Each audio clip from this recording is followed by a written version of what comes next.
Welcome to today's Explainer. Right off the bat, I want you to picture a scene with me. We are inside a high-stakes doctoral research lab.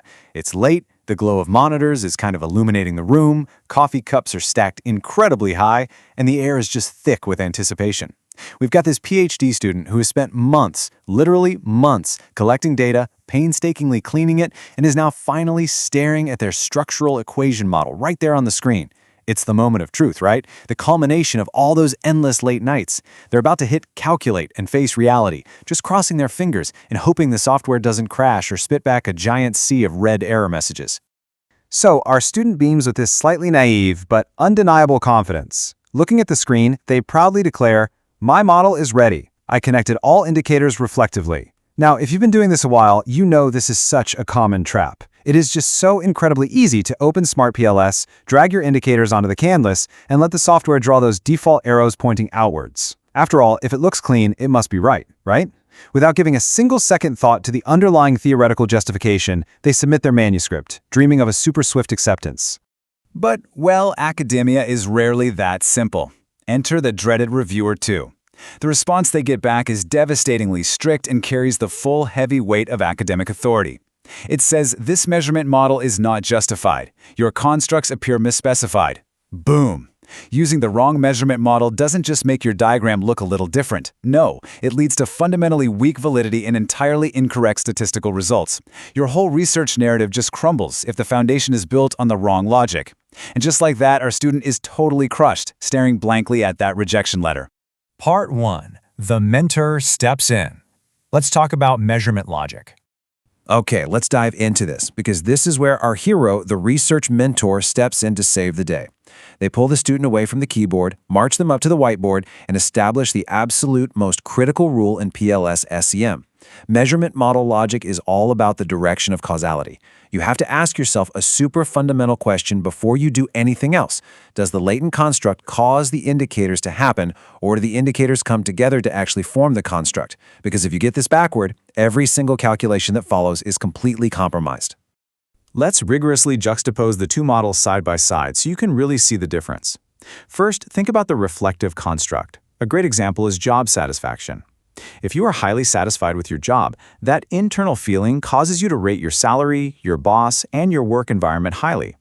The indicators are consequences of the construct. Because of this, they're going to be highly correlated and conceptually interchangeable. If we decide to remove one question about the workplace environment, the overall construct of job satisfaction remains totally stable. But now, look at the formative side. Think of project complexity.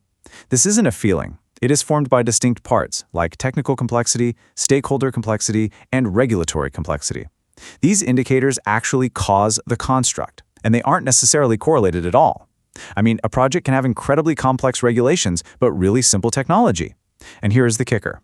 If you remove regulatory complexity from your model, you have fundamentally changed the very meaning of what project complexity is in your specific study. Part 2. Application. Let's look at digital transformation in construction firms. Theory is great, but let's actually see how this builds in practice. Imagine our PhD student is researching a construction firm. In this study, we've got two constructs. First, worker well-being. This is a reflective construct. That underlying state of well-being reflects outward into indicators like stress balance, work comfort, and psychological support. And this brilliantly illustrates the contrast with our second construct, digital transformation capability. This isn't a state of mind. It's a formative construct. The capability is literally formed by combining distinct technological elements, utilizing building information modeling, integrating data platforms, adopting automation, digital skills, and platform connectivity.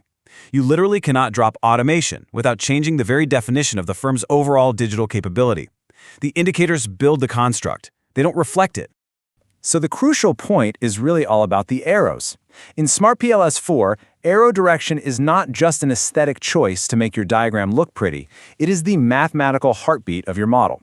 For a formative model, the arrows simply must point from the indicators, those are the x variables, to the construct, the FC. If our student goes into the software and blindly draws these arrows backward, treating a formative capability as if it's a reflective feeling, they're going to completely invalidate their entire statistical analysis. No way around it. Part 3. The climax. The PhD Viva defense. Okay, so our student corrected their model, they successfully resubmitted, and now they are facing the final hurdle. They're standing in front of a panel of rigorous examiners, and the room is just dead silent. The lead examiner leans forward, peering over their glasses, and asks the ultimate probing question. How did you decide whether the construct is reflective or formative? This right here is the exact moment where early career researchers who just blindly guess their model type or let the software decide for them ultimately fail. You definitely cannot just say, well, the software did it automatically. But our student is ready for this. The tension in the room completely resolves as they deliver a triumphant answer. I used theoretical reasoning before data collection. I examined whether the construct explains the indicators or whether the indicators define the construct.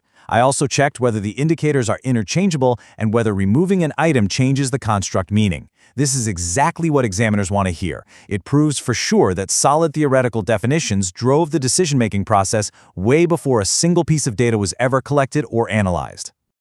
And then, the student pulls out their ultimate empirical shield to back up their theory. They introduce confirmatory tetrad analysis, or CTA-PLS. This is a brilliant statistical test built right into PLS-SEM that helps empirically assess whether a construct you've specified reflectively actually has support in the data. But notice how carefully the student phrases this. CTA-PLS complements theoretical reasoning.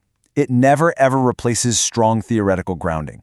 You use theory to build a house, and you use CTA-PLS to double-check the foundation. Part 4, Critical PLS-SEM Mistakes to Avoid. Before we wrap up, I want to give you a rapid-fire survival guide so you can avoid these super common pitfalls. First, do not treat all constructs as reflective by default just because it's easier. Second, and listen, this is a massive red flag for reviewers, do not make indicators formative only because they have low loadings and are ruining your reflective reliability. That's statistical manipulation, it's not science. Third, do not use formative models without strong theory. Fourth, do not remove formative indicators only because they aren't correlated. Remember, they aren't supposed to be highly correlated anyway. Fifth, do not ignore content validity. You absolutely must ensure your formative indicators capture the entire domain of the concept. Sixth, do not decide your model type after seeing the results just to see what fits best. And finally, please do not assume SmartPLS automatically knows the correct theoretical model. The software is a calculator. You are the researcher. Which brings us to our final lingering thesis statement for this explainer. Read it with me. A strong PLS-SEM model starts before analysis. It begins with the correct measurement logic. Remember, the arrows you draw are a visual representation of your theoretical assumptions about how the world works.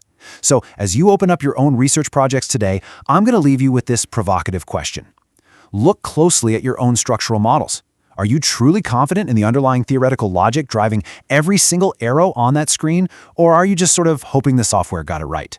Thank you so much for joining me for this explainer, and happy modeling.